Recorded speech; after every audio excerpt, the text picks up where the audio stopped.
নিজের চোখে দেখা কিছুদিন আগে একটা জানাজা পড়িয়েছি, খোদার কসম করে বলছি 6:30 ইন্তেকাল করেছে। হসপিটালের বিল দেনে वाला নাই, 4 সন্তান, অ্যাম্বুলেন্সে ঘরে ঘরে আসবে, 1000-1200 টাকার বিল দেনে वाला নাই। কি বুঝলেন? ক্ষণস্থায়ী দুনিয়া। মুমিনের কম থাকলেও আমি বলি কেউ যদি এসে বলে হুজুর একটু দোয়া করেন, খুব পেরেশানিতে আছি, আমি তার হাত চুমু খেয়ে বলি তোমাকে মোবারকবাদ, আল্লাহ তোমাকে ভালোবাসে। পেরেশানি তো মালিক দেয়, এই জন্য এটা রহমত মুমিনের জন্য। পেরেশানি দেয় যখন ফেরেশতারা বলে আল্লাহ চাইতেছে চাইতেছে টাকা পয়সা চাইতেছে, বলে এটা কি? বলে ফাসেক, দে বিদায় কর।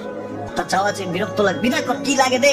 মুমিন যখন চাইতে থাকে আল্লাহ আমাকে কিছু লাগে, যখন একটু করে চায় আমার মাটাকে সুস্থ করে দাও, বাবাটাকে আল্লাহ আমার স্ত্রীকে আমার আমাকে একটু তৌফিক দাও, চাইতে থাকে মুমিন। আল্লাহ বলে যখন ফেরেশতারা দেখে মুমিন চাচ্ছে, দেরি করতে পারে না, তাড়াতাড়ি খাজানা নিয়ে দিতে নেবে, আল্লাহ বলে রাখোস না, এত তাড়াহুড়া কিসে? তার চাওয়ার মধ্যে তো প্রেম আছে, একটু চাইতে দেস না। থাকুক না মুমিন আর একটু পেরেশান, থাকুক না, থাকতে দেস না, একটু থাক একটু থাক। পেরেশানিতে রেখে আল্লাহ মজা নেয়, মহব্বত নেয়, মুমিনের অন্তর থেকে খুশবু নেয়, আল্লাহর বড় মায়া। মুমিন যখন চায় আল্লাহ তখন মায়ার নজর নিয়ে তাকায়, হায় হায় আমার বান্দা, সুবহানাল্লাহ।